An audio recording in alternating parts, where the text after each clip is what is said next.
Hello, everyone. Welcome to our fifth video lesson for week 3 in this ConsciRise consciousness course. My name is Jonathan, and thank you so much for joining me through this journey as we explore Ayurveda and yoga and how these sciences can help support you in cultivating a daily routine that heals and nourishes you on the spiritual path. As we've talked about, daily routine is very important. We've discussed food, diet, sleep, and we've now started our journey through the science of yoga, which is the spiritual science that complements the Ayurvedic wisdom and knowledge that we attain from the Vedic literature.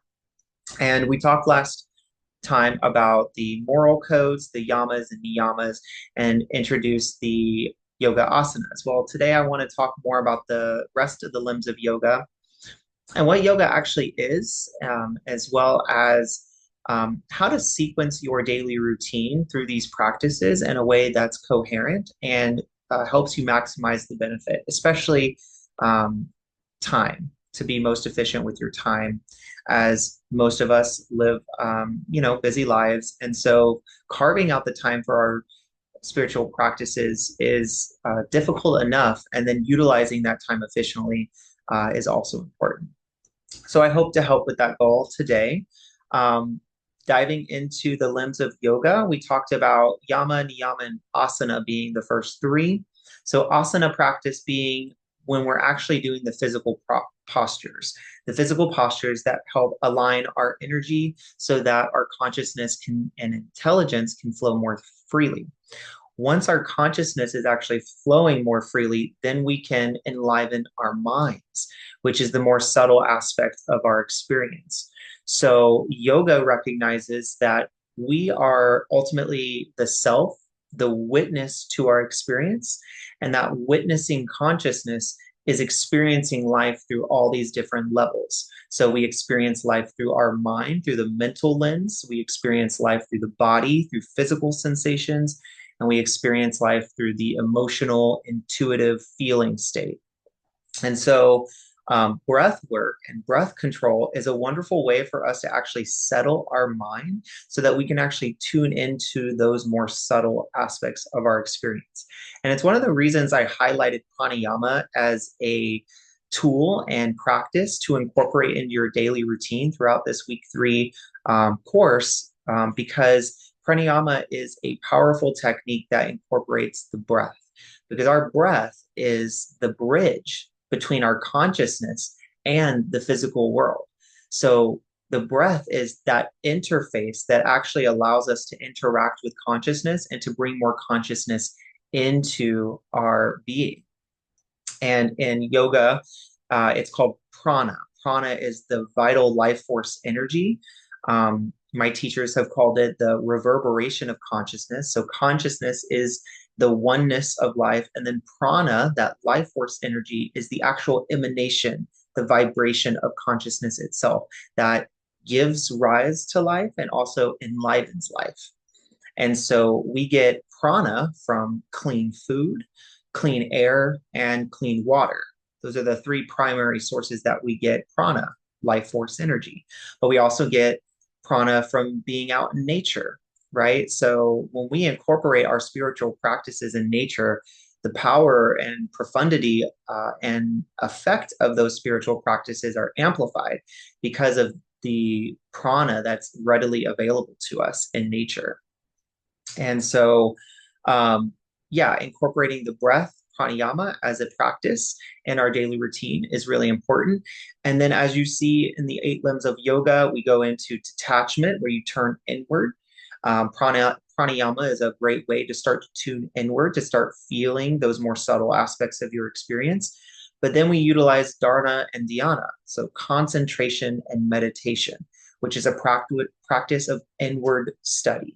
And that's actually what the ancient yogis did when they cognized the Vedic literature. So, without going too deep, the Vedic literature from which the sciences of Ayurveda and yoga come from were actually cognized by people who spent hours and many years in deep meditation, actually tuning in to the deeper intelligence that lies within all of us, that is the nature of the self. that is the nature of our true reality of who we really are, which is an emanation of source. And thereby, we are a reflection of source. We are a reflection of God. We were made in God's image, if you will. And so, meditation and concentration are ways that we go deeper within ourselves to realize, to self realize that truth. And then, samadhi is that experience of connection with the divine. And so, that is the union, that is the yoga that we are all aspiring to on the yogic path. And so I want to go over the sequence of asana, pranayama, and meditation so that there's a better understanding of how to do it, when to do it, why you do it. And so the general understanding is to start with a physical practice. So we talked about cultivating a daily routine where we get out first thing, go for a morning walk for about 15 to 20 minutes around sunrise to just wake up, energize the body from our late night sleep. And once we're awake, we can move into our mindful movement practice. So whether that's yoga or exercise or what have you, it's some kind of exercise that energizes the body, that wakes up the body. And yoga asanas, the postures and the poses that you perform in yoga, are done in a sequence that actually help to not only stretch the muscles, release tension from the connective tissue and fascia, but also work on those more energetic and subtle realms of the body. Yoga recognizes that there's actually various different layers of the body, right? So we have like a wisdom body, we have a prana body, an energetic body, we have a mental body, and of course we have the physical realm, the physical body. So there's all these levels and layers to ourselves that go beyond what we can see physically, right? And so yoga asanas, the postures, actually help us align all those different layers of our body so we can align our physical body with our astral body, with our mental body, with our energy body, etc. And by doing that, we actually align ourselves so that we are fully prepared to enliven our mind through meditation and to experience our ultimate reality, which is the self, the nature of the self, which again in yoga is understood to be sat, chit, and ananda. So sat means eternal, which is the nature of the soul. The soul is eternal. It's chit, which is conscious and aware, right? So we are enlivening that awareness, the consciousness that is inherent to who we are as a soul, as a conscious being. And then it's blissful. And that's my favorite part of the yoga practice, is recognizing that our true nature is blissful, right? It's a pure emanation of source energy, which is creative in nature, which is, full of energy and enthusiasm. And so getting in tune with that reality within us, that we are eternal, that we are conscious, and that we are blissful, helps us see more clearly who we are in this world and what we have to offer to help enliven not only our personal individual consciousness, but to elevate the consciousness of the collective, right? And ultimately we are all contributing to the collective consciousness, which is the collective consciousness of humanity, right? And we are all influenced by that collective consciousness in the same right. So when we do the inner work to work on ourselves, we are actively contributing to elevating the collective consciousness to see the kind of world we want to live in, a more conscious, mindful, compassionate, and self-realized society. Which may seem counterintuitive for many people. Like the work of meditating and going inward or practicing yoga and breath work seems very selfish to some people on the outside, like we're only focusing on ourselves. But if the intention is to enliven consciousness and to enliven collective consciousness, then we're actually serving everyone and the whole of life by focusing on our daily routine and our inner practices. And so the yoga asanas are a beautiful way to start that process, to get the body energized and to align all those levels of our being so that then we can enter pranayama and meditation to go more deeply within and to enliven consciousness on that deeper level of reality.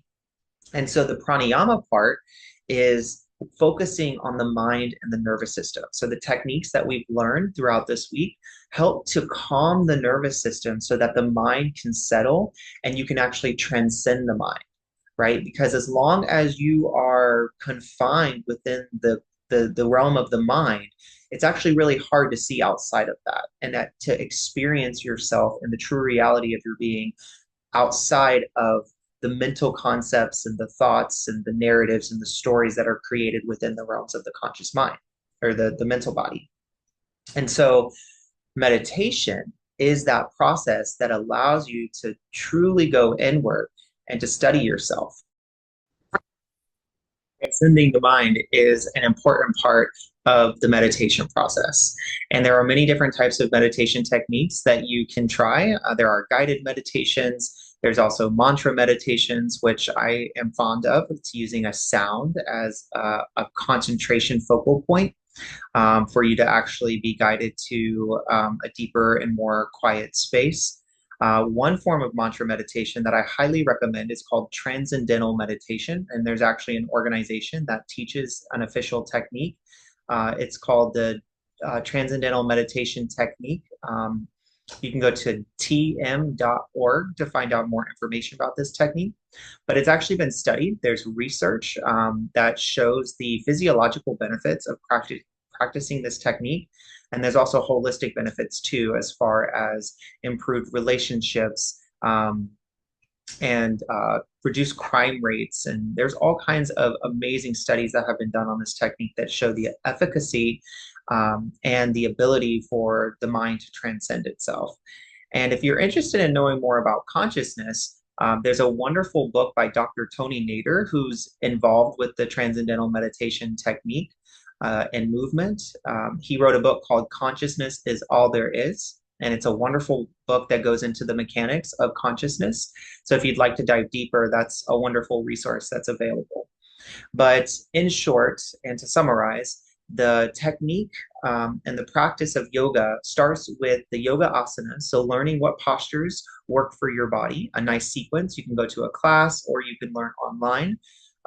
I teach one-on-one sessions as well, but there's a wonderful YouTube channel I really enjoy called Yoga with Adriene. She guides you through various different levels of yoga, and she can target certain areas as well. So you can start with any resources that help you get into a mindful movement practice. Follow that up with some of the pranayama techniques that I've introduced through this week's course material so that you can incorporate breath work and then include a meditation to conclude your spiritual practice. And so the mindful movement, anywhere from 15 to 30 minutes or more, the breath work, 5 to 10 minutes, and then the meditation, 10 to 20 minutes would be a daily routine and recommendation that can support you in cultivating awareness and developing your consciousness. And to conclude our video today, I want to introduce box breathing as a wonderful technique and breath work exercise that can help you calm your nervous system. And so this involves breathing in a cyclical pattern, a box, if you will, that starts with inhaling for a count of 4, holding for that count of 4, exhaling for a count of 4, and then holding at the bottom for a count of 4. And then inhaling for 4, holding for 4, exhaling for 4, holding at the bottom for 4, and repeating that cycle for as long as is comfortable, 5 to 10 minutes if you can, or you can aim to do 10 to 20 cycles. But the goal here is to find a rhythm that works for you so you can increase or decrease the count.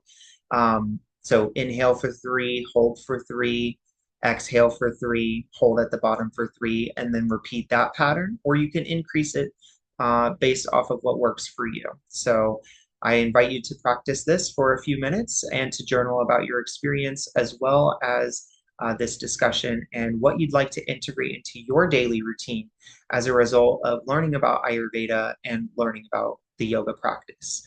And I look forward to seeing you in our final video tomorrow to conclude this week's material. Thank you for being with me. Namaste.